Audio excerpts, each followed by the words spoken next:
مخلدون، وہاں پر لڑکے ہوں گے خدمت کا، حوروں کا ذکر نہیں ہے۔ علامہ علوسی رحمۃ اللہ تعالی علیہ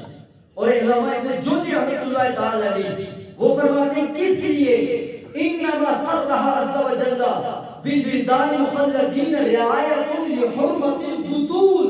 اس وجہ سے اللہ نے اس پوری سورت میں حوروں کا ذکر نہیں کیا ہے کہ اس سورت میں میرے نبی کی بیٹی فاطمہ کا ذکر آ چکا ہے۔ یہ تو چھوٹی سی ذات کی بات ہے، اس پوری سورت میں اپنے جنت کی ساری نعمتوں کا ذکر کیا، لیکن وہاں پر حوروں کا ذکر نہیں کیا ہے، اس لیے کہ اس سورت کے اندر میرے نبی کی بیٹی لخت جگر کا ذکر ہے۔ علامہ ابن جوزی نے تو میں کہتا ہوں بات ہی ختم کر دی ہے۔ علامہ ابن جوزی رحمۃ اللہ تعالی علیہ فرماتے ہیں کیوں جی کہ اللہ رب العزت نے لن یذکر فی ذلک الحور وہن موالی مع الحرۃ، علامہ ابن جوزی فرماتے ہیں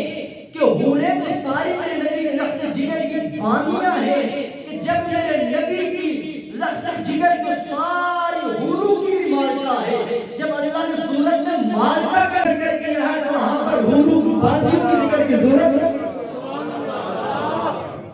کیا کمال کا نقطہ علامہ ابن جوزی نے بیان فرمایا ہے۔ آپ فرماتے ہیں ساری حوریں میرے نبی کے لخت جگر، میرے نبی کی بیٹی کی بانیاں ہیں، جب رب نے ان کی مالکہ کا ذکر کر دیا ہے تو وہاں پر بانیوں کا ذکر رب نے نہیں فرمایا۔ اور بعض نے علماء نے یہاں پر بھی لکھا ہے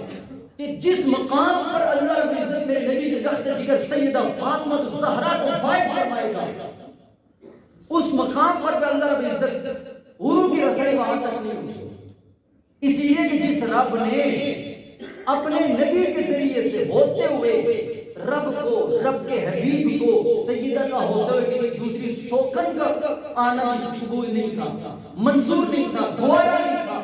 اس رب کریم کو اپنی نبی کی بیٹی کی حیا و عظمت و حرمت کا یاد رکھتے ہوئے جس مقام پر سیدہ کو فائز فرمانا ہے وہاں پر کسی حور کو وہاں پر رسائی